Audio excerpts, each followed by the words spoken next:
it's Andy from Blackwell Brides, and a couple things. One, we're watching Slash Sisters. Two, I've been asked to make this fun, which means that I can't remember anything but how much I love the Slash Sisters and this show, and so you should too. It's the only thoughts in my head. Hopefully it's the only thoughts in your head. Good? You get a little spitzel on you? Your schmutz? A little schmutz? Yeah. Close the door. But it's fucking ghosts, so no one cares. It's fucking ghosts. Raise your hand if you care. You're outnumbered. Sorry. You got a fresh sense you there. You like ghosts? Come on. Kinda like this. Welcome back, everyone. I'm Slash Sister Hallie, and today we're cracking open a true horror classic. And I am Slash Sister Jen, and we are once again joined by this resident Slashole himself, Mr. Mike. Always a pleasure to be here with you two ladies, reviewing some wicked horror. We're reviewing Creepshow from 1982, directed by George A. Romero. Welcome back to the channel, Mr. Romero. And written by Stephen King, starring Leslie Nielsen, Adrienne Barbeau, Al Holbrook, Stephen King himself, Ed Harris, Danson. Am I forgetting anybody else? Tom Atkins. Oh yeah, Tom Atkins. Tom Joe Savini. Hill. Tom Savini. Well, I Tom would say Savini. starring him, but Featuring. it's featuring his A cameo. medical, Yeah. his Mostly his... medical. I Well, I mean, he was the head of all special effects. for No, this. yeah, he was the head of all special effects, but he does have an appearance at the very end of the film. Yeah. But yeah, no, on full display is Tom Savini in this. This anthology is a love letter to vintage horror comics. Bold colors, really bold colors, like flashing, bright reds, blues, yes. Twisted morality, and some seriously iconic segments. I mean, so from vengeful zombies, killer plants, and unforgettable comeuppance, this movie Weird, it's delivers. like Tom Atkins says that in the very beginning of the movie. I think he does. Mm-hmm. Yeah. But this movie delivers horror with a wicked sense of humor. Yes, absolutely. But before we flip to the next gruesome panel, check out our Etsy store at etsy.com/shop//sisters. There you'll find... Yeah, I can do it as long as I remember the order in which the words are fucking typed out, but you know, whatever. I cannot. But there on our Etsy store, you will find paintings that are done by Jen, t-shirts designed by moi, and patches and to pin or sew on your battle jacket, backpack, or anywhere else you'd like that are inspired by some of our favorite bands and horror movies, like as well as we have some of our Slash Sister patches on there as well. And if you act now, you will get your own signed, autographed part of my used bandage collection. Hey, Who doesn't want to use bandage? You might even have some of my DNA in it. signed by him? Signed by me. I'm gonna Limited clone it time then. offer, you guys. Get on it. But in all seriousness, shopping the Etsy store is the best way to support the channel. So Yes. please give us your money. Yes, and you know, the other thing that really supports our channel is hitting that subscribe button, hitting the like button, sharing this with your friends, showing them like the fun that the three of us, the two of us, the 12 of us, the 50,000 of us are always having on this crazy channel. It's almost 900 now. 50,000. It's almost up to 900.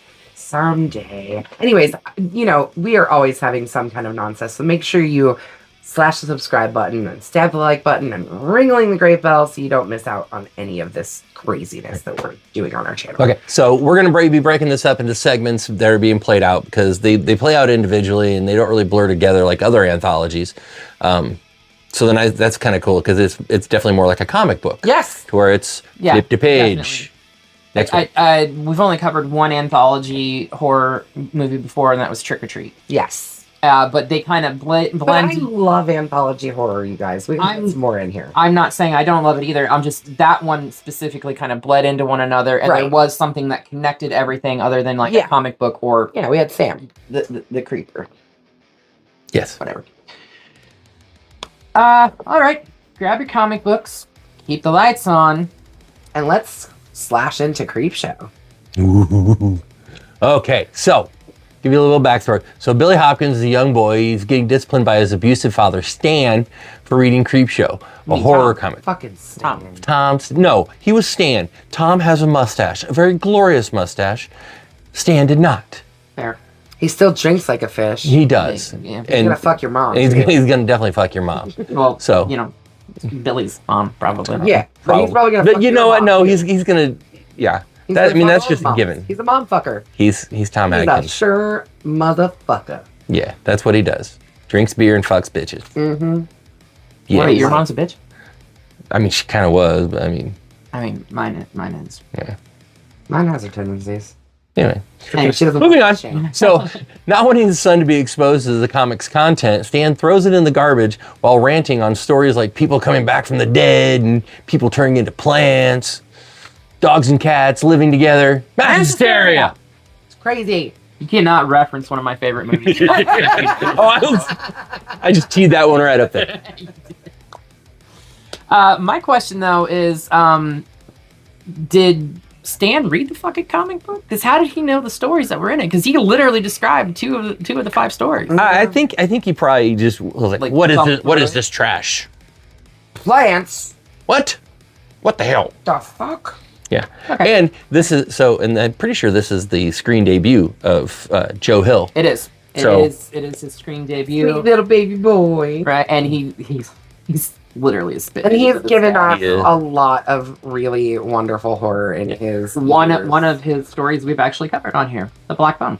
As Billy sits upstairs wishing that his father rots in hell, he hears a sound at the window. The source of the noise turns out to be the creeper. the creep. The creep. Sorry. The creep. The host of the comic book, who beckons him to come closer. The scene transitions to animation as the creep removes the trash can's lid. Then the first story is shown. And we're on to our first segment. Father's Day. It was originally going to be called Mother's Day, but the Trauma Mother's Day film had just been released the year prior, so they're like, wow, we got to We covered that too. Yeah, we did. Yeah, we did. Yeah, we did. Only Trauma film we've covered thus far. So far. We I said thus far. Yes, we've definitely got to revisit Trauma at some point. We will. Sylvia Grantham meets her nephew Richard and niece Cass, along with Cass's new husband Hank. Played by Ed Harris. Excuse me, guys. So sorry. I actually forgot that he was in this because it's been years since I've seen this, and I don't know that I've actually sat down and watched all of it from start to finish in one sitting. I've just caught pieces of it here and there on TV years ago. Back Wow. when The cable was dance scene alone. Oh, So so iconic. so epically bad. So good. mean, I did dance on the couch, but I wanted to get up and like. It's almost as good as Crispin Glover's dance moves in Friday Friday the the 13th. Part 4. yeah. Which, by the way, was exactly how he actually danced in clubs. And what a lot of people don't know is they were actually playing AC/DC's Yeah. Back in Black. That's exactly what I was just gonna say. 2 minds. Yeah. So if you So if you ever watch that and like put on Back in Black and watch it, you can just see. Okay, it makes a lot more sense that way. Yeah. It makes a lot more sense. But they couldn't secure the rights to Back in Black. I mean, anyway, yeah. that's a different film. Anyway, back on to Father's Day. They are at the Grantham Estate for the family's annual dinner on the third Sunday in June. Right. What? So they proceed to tell Hank about the family matriarch, Great Aunt Bedelia, and how it's in the family tradition that she, or it's not a family tradition. It's an open secret. Really. Yeah, it's really open secret that she murdered her late father, miserly and domineering Nathan Grantham, who had accumulated the family's fortune. And because I can't read. No, it's because of the Oh lights. yeah, the lights. Bootlegging. Bootlegging. Yes, he was an old bootlegger. Extortion. He was an awful boy. He was an asshole. Yeah, he was not a good guy. So, Many years earlier, Bedelia. yeah. Oh, you know what? It's funny that you say it like that because at one point I asked my fiance, I was like, where does one get an accent like that? Because she's clearly from America. Like, it's that, New like, England accent. it's obnoxious New England accent that is very, like, Posh. Yeah. well, kind of like the guy from Aunt Bedelia. MASH. Yeah. It's very New Like, England. you don't really hear it as much anymore, but it's Talking about David there. Ogden Stein? Yes. Who is from Peoria? Yes, he was. Anyway, many years earlier, Bedelia was rendered an unstable spinster, the result of a lifetime spent putting up with her father's incessant demands and emotional abuse, which got even worse after he suffered a stroke and she was made to nurse him back to health, or nurse him full time.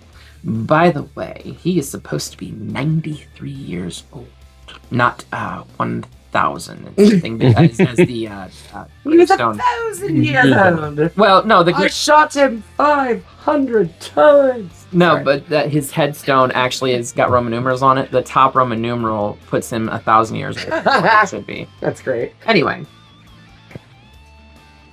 So the torture culminated with the torture of him being, well, she went back to his mansion, really. But that torture culminated with Nathan orchestrating a fatal hunting accident, which took the life of Bedelia's fiance, Peter, in order to keep her under his thumb. Like, basically, she was happy, and he was like, we ain't having none of that. You ain't allowed to be happy. Happiness is only for me, and you want all my money. where's my cake? Bedelia! You bitch! You bitch! You're all a bunch of vultures. I want Hey.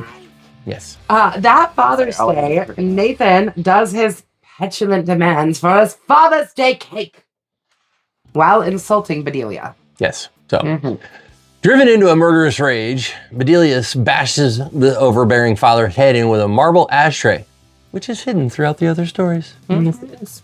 If you know where to find it. Gotta look for it.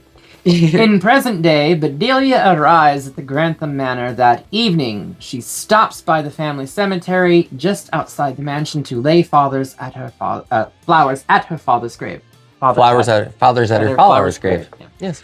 By the way, that the whole like spiel that she gives as she's sitting there like talking about it, all made up.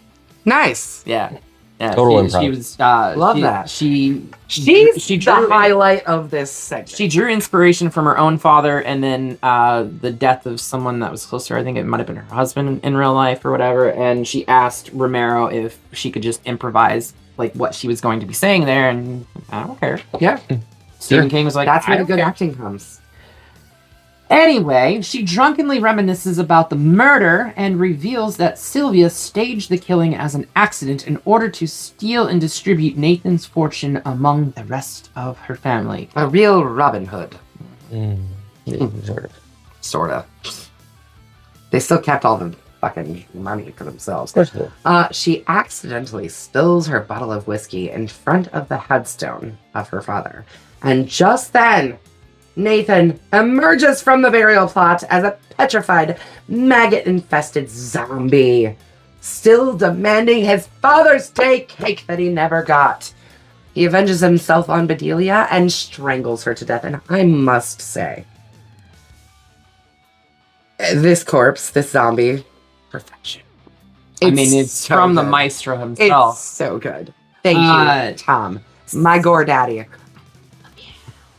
So the whole spilling of the whiskey is actually what resurrected him. Yeah.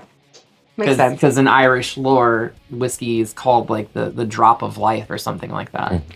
So Nectar from the god. yeah, pretty much. He poured one out for the homies. Yeah. There's that too. So yeah, so then he proceeds to systematically wipe out the rest of the family, telekinetically crushing Hank to death with a gravestone. But by the way, dude, that he makes. the thing moves, and he just lays there looking at it. And it moves a little more. And he lays there looking at it. And he's like, get the fuck up! What are you doing? I mean, I get it. You gotta, it's for the story, but seriously, dude, come on. Come on. What they should have done was either do a dicopter shot where it's like both of them split. and it's moving Yeah. and he's there or whatever, or because it's a comic book inspired movie, 2 panels. Yeah. But it just, So it's moving and he's just like getting freaked out, but it's moving faster than what. yeah, it looked like really Yeah. slow. I'm like, dude, Anyway. you have plenty of time to move. So anyway, so after he gets done doing that, he works his way into the house, and then He kills- first he kills the the maid. Well, Mrs. Danvers. Mrs. Danvers. Yes. Should I glaze the ham? No, don't glaze the ham yet.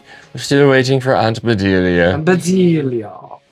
Right. So he kills her. See, we don't really know names. These how. names are easy to have a ritzy New Englander Right. accent with. We just know that she's dead. So Sylvia notices that, and then when she does that, then she turns around and sees that he's twists her head off, like pop of him. Mm-hmm. Yes. Yeah. But then he covers it with frosting. Everything's better with frosting. Spoonful of sugar helps the corpse head go down. As a gruesome final joke, Nathan surprises Cass and Richard by presenting them with his Father's Day cake.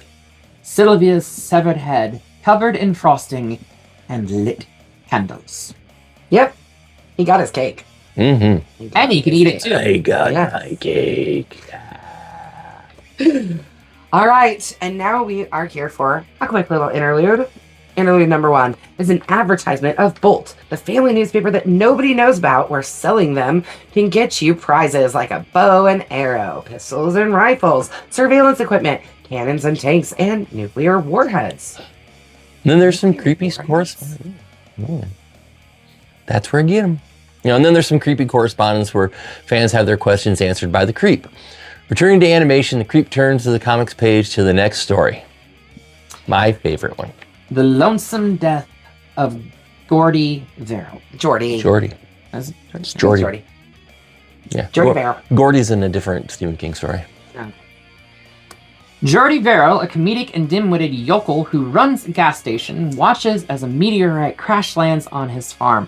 By the way, his direction for the character was to behave as Wile E. Coyote. Makes That sense. makes a lot of sense, yeah. Me personally, I'm watching Me. I'm watching Stephen King's performance in this, and all I could picture was like young Dan Aykroyd. Yeah, I see that too. Anyway, observing the crash site, Jordy gets his fingers burned when he tries to touch the meteorite. You dumb fuck. In a fantasy sequence, Jordy imagines selling the meteorite to a local college department of meteors, hoping that that the sale will provide enough money to pay off a $200 bank loan. I mean, Joe Dirt would be real proud. All right. Joe Dirte. Dirte. Dirte. Yeah, sorry. So, How could I pronounce but- it wrong? and this has probably the best quote in the whole movie. Not in the whole movie, but it's probably one of the best quotes of all cinema. Is when he reaches down and he touches and he burns his finger and he gets it on his fingers. Meteor shit! He wipes it off. I don't know how many times I've said that. Every time I've gotten something weird on my hand, I'm like, meteor shit! Wipe it off. Moving on. Anyway, Taking precautions, he douses the meteorite with a bucket of water, causing it to crack in half and spill a glowing blue liquid. Again, Joe Dirt would be proud. Although the liquid inside of his was... It's Space Peanut. In another fantasy sequence, Jordy reimagines the Department of Meteors, refusing to purchase the now broken meteorite. Right. So resolving to try and glue the halves together in the morning, Jordy nonchalantly dumps the liquid inside the meteor into the soil, but not before the substance makes contact with his skin, i.e. meteor shit. Oops. yep. As time passes, Jordy finds his fingers being overcome by what appears to be grass. And we're not talking about weed. We're actually talking about grass. He attempts to call a doctor, but... Although, you know what? If a meteorite fell in my yard and turned everything into weed, I'd probably be okay with it. I'd be like, come everyone, enjoy my meteorite weed. It's gonna send you to the moon. But he I'm reconsiders really doing... impressed by my shenanigans today. No. She went, Because she knows goddamn well I don't smoke weed. Anyway, he It fucks up my heroin high, so that's why I couldn't. Touché. But he reconsiders calling the doctors when he imagines, in another fantasy sequence, That He the has doc- a lot of fantasies. Yeah, that the doctors will have to chop off the affected fingers without anesthetic. It's going to be very painful. But by the way, when he comes inside and flips on the TV, it's WWF that he's watching, and it's Vince McMahon calling that match Yes. because it's back before Vince Way taking back. over and everything. Yeah, yeah. Just little tidbits of Tidbits. knowledge. This is why I do this. We love the tidbits. That's what they're here for. Mhm. That's what you're here for, right? I mean, if I- you're watching, I yeah. hope. Wait, I was told there'd be pie. Oh no, this is the dark side. We have cookies. Fair. I'll take them. Okay, all right. Over time, the strange substance continues to grow all over Jordy's farm. Everything Jordy has touched, and even on Jordy's body, which causes him to itch furiously. Jordy panics as he discovers the increasing growth and tries to calm himself by pouring himself a bottle of vodka and mixing it with orange juice. Good old screwdriver. Right. Soon Drinks it after, straight from the fucking pitcher. yep. It mixes it with the bottle. That was great.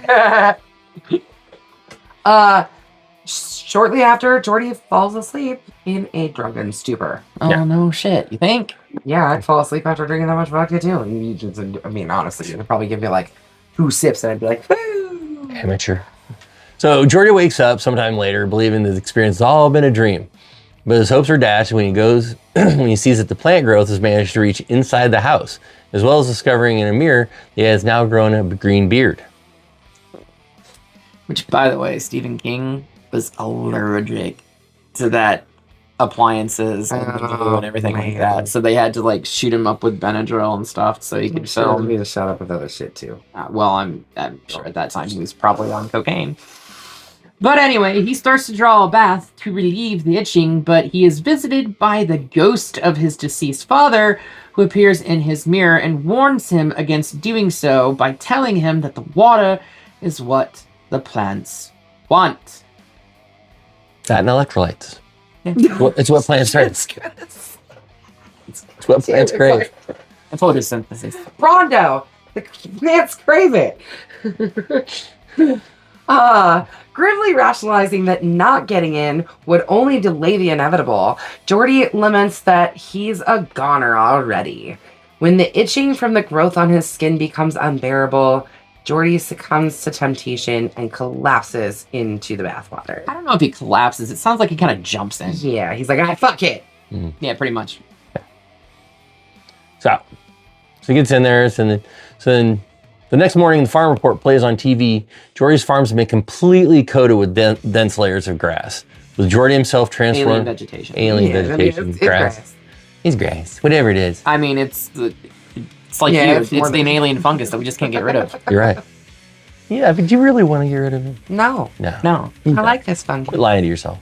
I never said I fungus. did. Just it's called a callback, jackass. Call me jackass.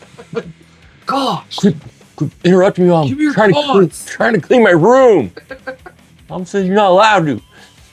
My vacuum cleaner. So anyway, Creepy. So Jordy himself is transformed into a human-shaped collection of plant material. Yes, he was. In despair, he reaches for a coach gun. Prays to God that his luck will. Yeah, because the entire time he's like the Barrel Lux. The Barrel Lux spelled one way: B-A-D. But prays to God that his luck will be in just this once, and blows the top of what I'm assuming is his head clean off, killing himself. Immediately afterwards, the weather announcement mentions that moderate temperatures and heavy rains are projected as the plants spread down the road to other towns. Notice what the top town on that road sign says? Was it Derry? No. Castle Rock. Castle Rock. Castle Rock, yeah. Yeah, it would have been really, Derry didn't exist yet. Yeah, that's true. Castle Rock did, though. No, Derry would have existed as a town. It was written in 81. Was it? Hang on. Pause. Let me. This is why we keep all this shit on the set. Uno so that we momento, can- por favor. We don't need Google. We just look at real items. Yeah. Yes, this is what like libraries used to be like. Hey kids, Did you know that like there's physical media? There is. There's Lots of it on that set. You are right. First printing was 87. Yeah, jackass, huh? Suck it, Trebek! Okay. I hope that fucking hurts. That was quite a smack. That's it. Oh, the book smack. That's it. I'm telling. The creep then mentions in a panel about the rain and the barrel luck being in again. And we go to interlude number 2. Returning to animation, a gust of wind turns the comic books page, briefly passing over an advertisement. Oh, God, Voodoo doll. For a voodoo doll. Jeez. Yeah, see, here's the thing. We'll explain to you real quick. Hallie's words are highlighted in green. And Mike's are highlighted in blue. And mine are highlighted in purple. But sometimes things that get underlined, they're also in blue. So when it's on his blue highlighted, and sometimes it's hard to read on my purple highlighted, it just makes it certain words kind of hard to read sometimes. Well, it's and- not really anybody's fault. I never learned how to read. I'm Okay, kidding. we'll help you along. I'm kidding. babe. We'll I'm help kidding. you along.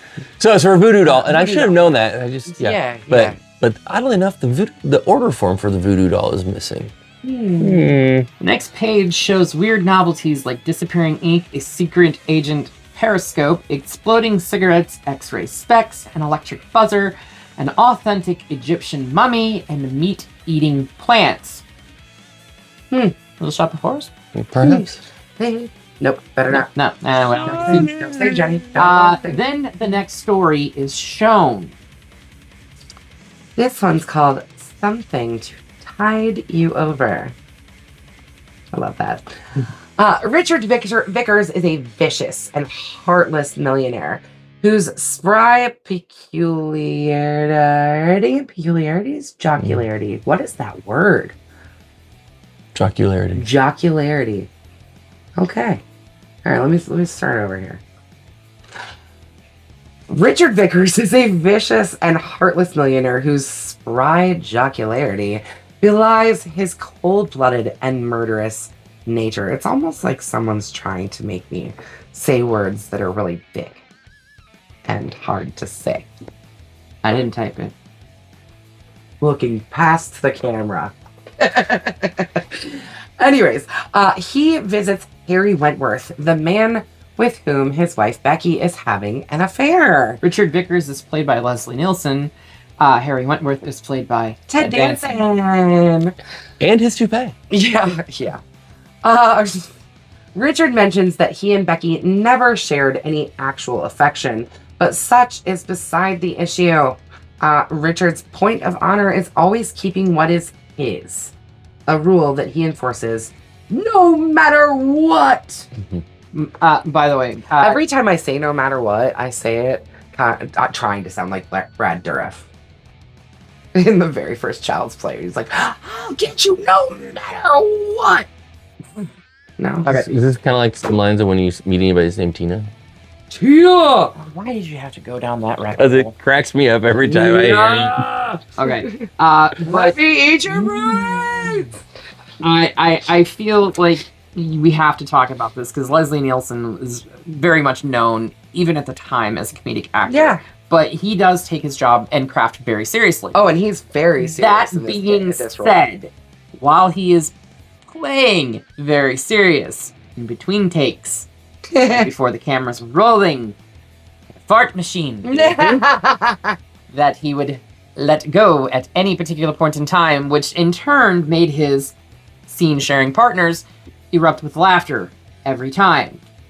And then But as soon as the camera started rolling, he immediately turned it on. Yeah. Like, not the fart machine, but the seriousness, that is. Yeah. I mean, so much so that when he passed away, on his headstone it says "Let her rip." Yep. Yeah, I mean, he was just known for that. Yeah. So Parts are funny. they are I funny. just thought. Yeah. So rather than physically assault Harry, Richard plays a recording of Becky's voice, where she tearfully begs Harry to help her. So both men travel to Comfort Point, Richard's isolated compound. Richard points out what appears to be a burial mound in the sand. When Harry promptly runs to it, Richard pulls the gun on him. He forces Harry to jump in the empty hole and begin burying himself in the sand with the tide coming in. At least he didn't make him dig the hole first. That would just be cruel and unusual. Eventually, Richard finishes burying Harry neck deep in the sand below the high tide line. Richard then sets up a closed-circuit TV camera and a VCR to record Harry. VCR, kids, means video cassette recorder. That's what was before DVDs Yep. and Blu-rays. Reach over there and grab one of those. Oh, See these little things here? This is a VHS tape. Yes. It went into the VCR, and it would suck this into the machine. And then, show him the back, show him the back. Oh, show him that part. This would open up, Tape. and it's this is little, tape. it's a little Ooh. Yeah, wrinkle well. there. I wonder if that one works. I don't know. I only paid $1 for it. Oh, mine's a little wrinkled and it still works. So, But yeah, so the heads of the VCR would run this over it, and that is how we got picture and There's a sound. movie on there. It's almost like film. And really, you guys, in between this and DVDs, there was something called a laserdisc. Yes, Laserdisc was a precursor to a DVD, but it They was were basically like a giant CD. Size of a record. Yeah, size of a A LP. record-sized Yep. DVD. one day we'll have to have Drake on here to tell you all about laser discs because he collects them for some god awful reason. I mean, if I had all the money and space in the world, I would be If collecting I all had forms of all the media money, too. So I get it. I want to be a lovely girl. Anyways, so he also brings along a monitor displaying Becky, who is also buried up to her neck farther down the beach, where the rising tide is already washing over her face. Yes, because apparently Vickers owns like all of this beachfront property. Yes. Can you really own a beach? Technically, I mean, yes, no. Technically, but Technically, no. But you can buy the property to the water line. But he owns all that should property land lining. really be? Oh.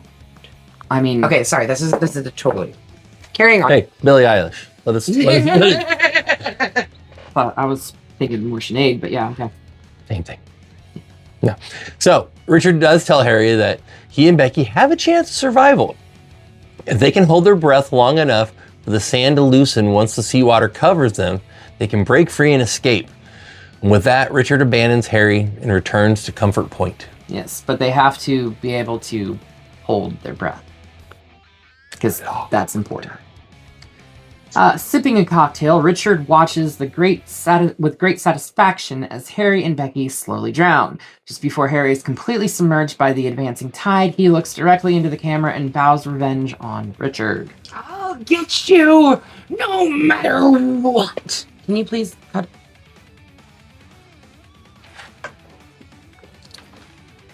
I sincerely apologize for that.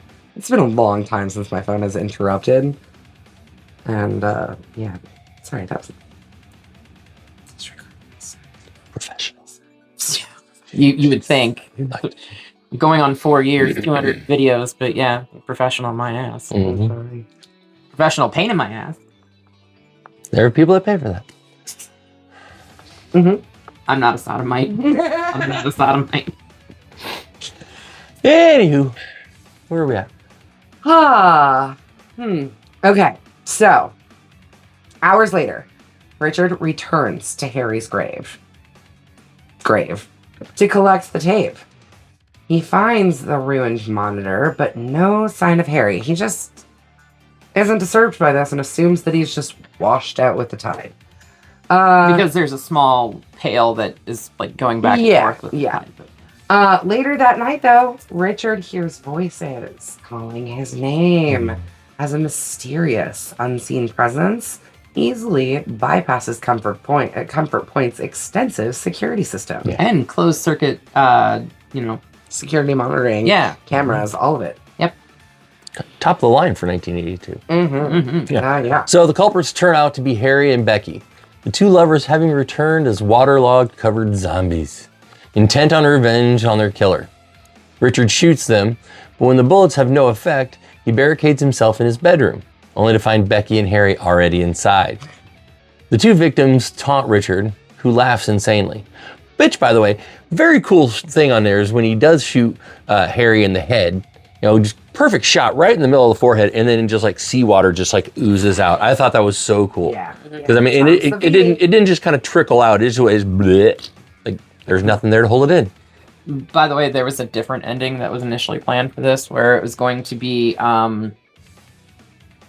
cops showing up, and like he's trying to convince the cops that 2 corpses just broke into his house, and he shows the security footage, and it just shows him Murdering people. and they arrest him, and then like he goes,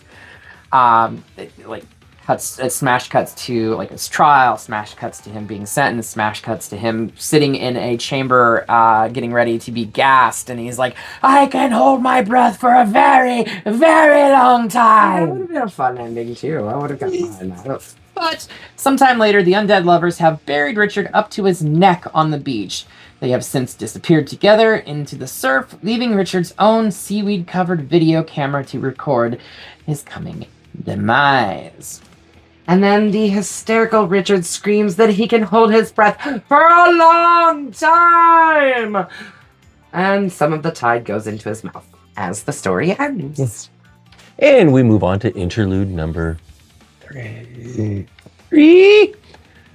Returning to animation, a stronger gust of wind blows the comic book out of the trash can and onto the street, where it opens to the next story. The Crate. I think this is probably my personal favorite on this one. It is a good one. This and Jordy Verrill, honestly. Yeah. But Mike Latimer, a janitor at Horlocks University, drops a quarter he was flipping, and it rolls behind a grate under a basement staircase. While attempting to retrieve the coin, he comes across a wooden storage crate marked Shipped to Horlocks University via Julia Carpenter. Arctic Expedition, June 19th, 1834. Hidden underneath the staircase. He calls Professor Dexter Stanley to notify him of the discovery, drawing Dexter away from a faculty social gathering. By the way, it's not 100% confirmed, but Julie Carpenter, Arctic Expedition could be a nod to John Carpenter's The Thing, set in Antarctic. And there you go. There you have it. So, Gotta love the references. So also at the gathering are Dexter's best friend and the mild-mannered Professor Henry Northrop and Henry's perpetually drunk, obnoxious, and ridiculously loud wife, Wilma. Billy. Call me Billy, everybody does. Who has a Played penchant. by Adrian Barbeau. Yes. By the way. And Henry Northrup's played by Hal Hal Holbrook. Holbrook, yeah. So it's a great pairing. Yeah. Absolutely great For pairing. So she's got a penchant for embarrassing herself, belittling her husband, and annoying or insulting everyone she meets. Henry regularly fantasizes about killing his horrific wife, but is far too timid to actually go through with it. And everybody clapped. The gun that he actually pulls out is the exact same model of gun that Clint Eastwood used in The Enforcer and Dirty Harry Oh, movies. There you that's go. fun. That's cool. Stanley, Again, the tidbits. Hallie's got the tidbits. there's so much useless shit in my Why- head. I wish I Why could do get these paid videos for it. always go to you talking about Hallie's tidbits? Well, Good tidbits, Paid okay? a lot of money for them. She did. Moving on. Stanley meets Mike at Amberson Hall, where the former discovers the crate. Both men move the crate into a nearby biology lab, where they tirelessly work to get it open. With lots of like red flashes. Colors. Yeah, well, honestly, every segment ends Yeah. with like a bright flash of color behind people that Mhm. kind of looks like a comic book panel and everything. In the process, Mike sticks his hand inside the crate and begins yelling in pain. But if you remember, he also said that it's like, oh, there's like rubies, or you see something He sees something glowing glowing. Mm-hmm. inside, and he also felt like something shift when they set it down too. Mm-hmm. The crate opens to reveal its contents. A shaggy, ape-like creature with sharp fangs. Lots of them. Not me. It's not mine. Despite its diminutive size, the creature promptly kills and devours Mike whole, leaving behind only his mangled boot. Fleeing the lab, Dexter bumps into graduate student Charlie Garrison, to whom he frantically relays what happened. And can we just, we got to talk about this. It's Fluffy, you guys. It's Fluffy. That thing has a name. Harry Potter reference. Yes. It's so fluffy, I want to die. I want you and Fluffy. So while skeptical, Charlie agrees to investigate the professor's claims, and the two find the lab covered in blood with no sign of the creature or its crate. They discover that the crate has been moved back under the stairs, where they also discover Mike's boot. A boot? Das Boot. What's that boot? What a boot. Wanting to measure the bite marks on said boot, Charlie examines the crate closer. The creature pounces on Charlie and kills him, prompting Dexter to escape and take the boot with him. A boot? Das Boot. Das boot.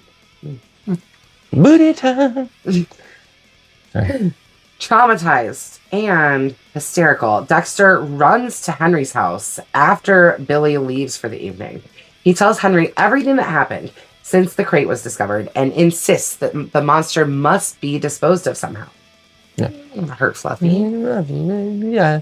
So, seeing the supposed creature as an ideal way to rid himself of his wife, Henry appears to believe Dexter's story.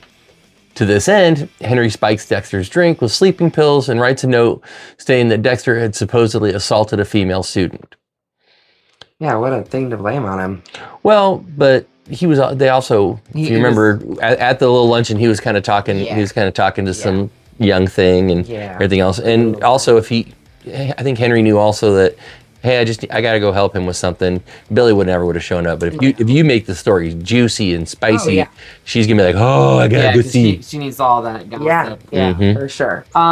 It's also interesting to note that while Tom Savini, very prolific in the makeup world and everything like that, this was his first fully animatronic piece that he had ever worked on. So And they did have an animatronic for Fluffy, and then they had an actor in the costume. So the head itself was animatronic. Yeah. But he kept very good correspondence with Bottin, who kind of walked him through how to program it and everything like that to make it look good for film, which is probably another callback to the thing too. Yeah. This brings Billy rushing to Amberson Hall, where Henry has since cleaned up the bloody lab. When Billy arrives, Henry lures her under the basement stairs, trying to awaken the creature. As Billy rants at Henry for dragging her out there in the middle of the night and assaulting her, the beast awakens and proceeds to consume her. Yeah, because she's a bitch and she was being mean. If you ever touch me again, you'll be wearing your balls for earrings. What a bitch. What would you do without me? Yeah. Tell it to call you Billy. Everybody does. The next morning, Henry tells Dexter that he secured the beast inside its crate and then dumped the crate into a nearby quarry. Watching it as it sank to the bottom, he convinces Dexter that the creature has drowned, and both men agree to let the authorities handle the disappearances. Okay. But unknown to Henry, wow. Kind of hairy. and it's funny because Fluffy does kind of look like Harry and the Hendersons. A little bit, maybe. We So, mean a little. unknown to Henry and Dexter, the beast is shown to still be alive and is last seen tearing the submerged crate apart. A panel shows the creep in goggles stating, "You can't drown your fears that easily, Henry." There was another planned scene, I think, that was supposed to show like the Fluffy regurgitating parts of Billy. Oh God! Like some nice, like curly brown hair. I don't know what a tit. I would have gone with the earring or something, but no. Yeah, Anyone like with a tit. Anyone with a jewelry. tit. Right. Anyway, this brings us to interlude number 4. Returning to animation, it begins raining as the comic book turns to the next page. There is a brief advertisement for the Father's Day ashtray, a creepy cockroach, and Charles Atlas type bodybuilding course. Build you a man in just 7 days. 7 nights. Make you a man just like your dad. Then the next story begins. It's usually those two. This time it's these two over here. common denominator here. Ah, goodness.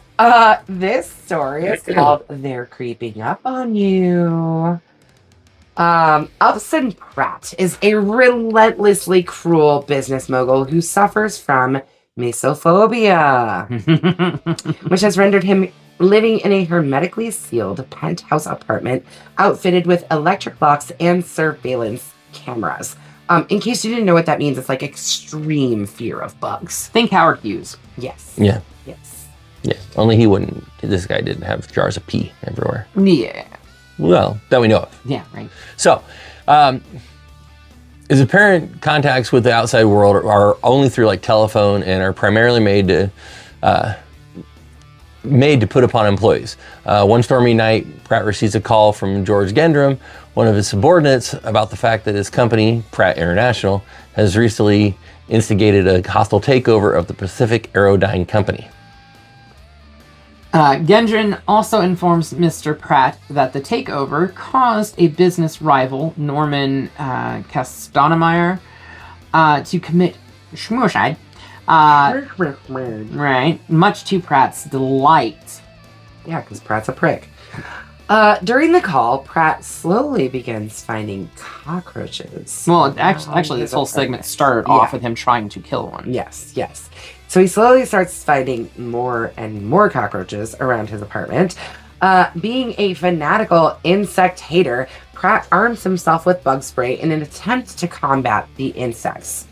Before long, someone manages to get through on Pratt's private line. Right. Mm-hmm. So this caller turns out to be Norman Castanemeyer's widow, Lenore, who tearfully recalls her husband's Of course, the Raven, nevermore. her husband's final moments and curses Pratt for causing his death. After finding pieces of cockroaches in his cereal, Pratt receives a call from the building superintendent, Carl Reynolds, currently on vacation in favorite place in the world, Disney World. Despite his vacation, Pratt forces Reynolds to send the building's maintenance man, Mr. White, to call an exterminator under the threat of firing him. Yeah, because you're gonna find 10 p.m., man. Yeah, you're gonna find a 24-hour exterminator. Okay, all right. Yeah, and I loved the interaction with the It's Pratt. It's like talking right into the camera. It's Right. great. The like with the fish island. Yes. and everything. Right. Yeah. Soon after, Pratt discovers more cockroaches in a box of cereal, trying and failing to crush any that he can. By the way, this was the most expensive of these segments because each cockroach cost, I think it was $1.50 per bug, and they used over 20,000. Why they cost so much? I don't know. Trained cockroaches? Well, I mean, some of them actually did. All right, look. Okay. So, I have many jobs. Talk about my many jobs. I'm a florist. I have kids. We do this stuff. All kinds of horror. But one of the more horrific parts of one of my jobs is I work at a nature center. And at that nature center, I've got right on my counter in front of me a large tank full of Madagascar hissing cockroaches. We also have, we also have turtles and salamanders and other creepy crawlies. And so because of that, we used to have a bearded dragon. He has since passed away. But we had also just like a tote in the back room full of cockroaches for feeding. You know, like we just kept them. They produce quite quickly. And I, for whatever reason, since starting there, have become the resident bug person. I know. Roach Wrangler. I don't touch those motherfuckers. So, take are it you out. like I will. an etymologist now? No. But I know more about those stupid ass cockroaches than anybody else that works there because my little, partly autistic brain. Spent an entire day obsessively learning about Madagascar hissing cockroaches because they're quite fascinating little creatures. But like one Madagascar hissing cockroach, when it has babies, can have like 50 at a time. And they're big. They're big bugs. I'm sorry, I hate to interrupt this long-winded, very meaningful story. What does this have to do with the price? I don't know. What does it have to do with the price of? Because you interrupted me when I was talking about the price of the cockroaches. So, but what I was saying is, like, how could that price be? Do you know how fast they reproduce? No, I don't care to know. Very, very quickly. But I can only tell you what I have read. $1.50. That's great. It may have been $1.25. I don't remember. I want to be a cockroach wrangler. As a result of them using roughly 20,000 cockroaches, the segment cost them $200,000. Jesus. Anyway, Mr. White soon arrives outside. Come buy my cockroaches, please. That was funny how you had to make sure to throw Roach in there with the cock and wrangler. Mr. White soon arrives outside Pratt's door and tells him, speaking in a stereotypical minstrel voice to mock him, that he's calling a 24-hour fumigation service. Because that's a fucking thing. Yeah. A rolling blackout then heads toward the building. During the blackout, cockroaches numbering the hundreds of thousands, 20,000 according to Charlie, begin pouring out of every nook and cranny in Pratt's apartment.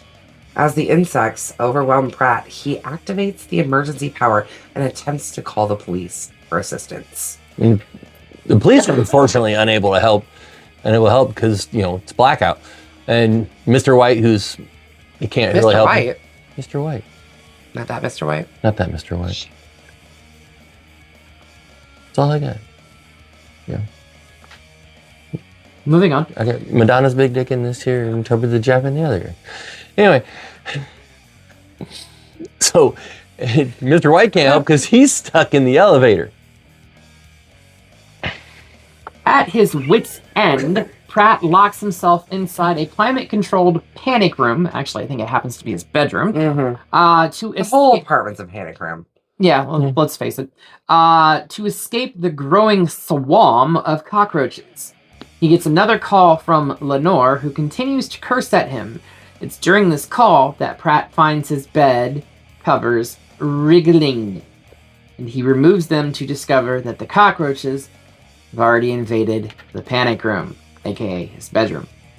Ugh. With no way for Pratt to escape, the cockroach swarm charges at him, which induces a fatal heart attack. Mm-hmm. Oops, he did. So when the electricity returns to the building, the apartment is utterly devoid of cockroaches. Pratt's corpse is shown in the panic room as Mr. White calls in the report. When he gets no answer, Mr. White mockingly asks Mr. Pratt, "Bugs got your tongue?" Pratt's body soon begins to contort as the cockroaches burst out of his mouth and chest, re-enveloping the panic room. Mr. White continues to call Pratt's name to get a response, then calls him a bastard when he gets no answer. A panel with the creep on it has as him stating that the cockroaches can hide in. Yeah. I think that's kind of the end of that segment. I kind of blame this movie because, I'm not really afraid of things.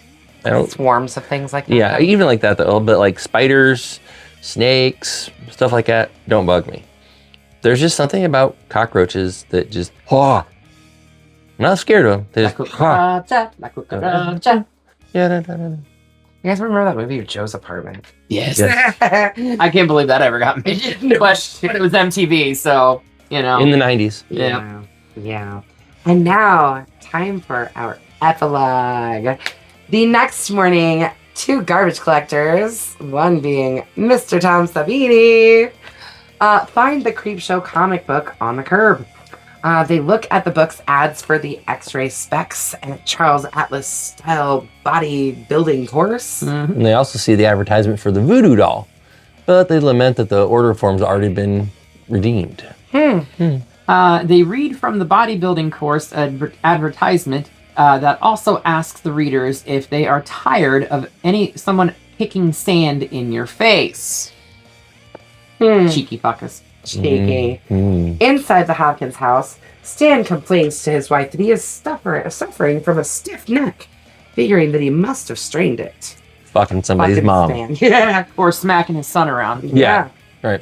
So then we go upstairs where Billy is revealed to have sent away for the voodoo doll and has decorated it with a piece of his father's clothing and some of his hair. Stan clutches his throat as Billy repeatedly and gleefully jabs the voodoo doll with a pin, finally getting revenge on his father for his abuse. The images of Billy jabbing the doll becomes the cover of the next issue of Creepshow. The creep is seen holding the same comic book, laughing sinisterly as the candle goes out. And that's Creepshow! Creepshow 1. Yes. There are 2 more. Yes. Yes. And then a whole fucking series, too. True. On Shudder. For 4 seasons and a handful of like holiday specials and stuff too. Yep. Yeah. Creepshow this is just the start, you guys. Yeah. This Just the start. This actually kind of kicked off like the whole anthology horror thing in the early 80s. Like we got later in 87, we got Creepshow 2, we got Cat's Eye, like just a few years later, also from Stephen King.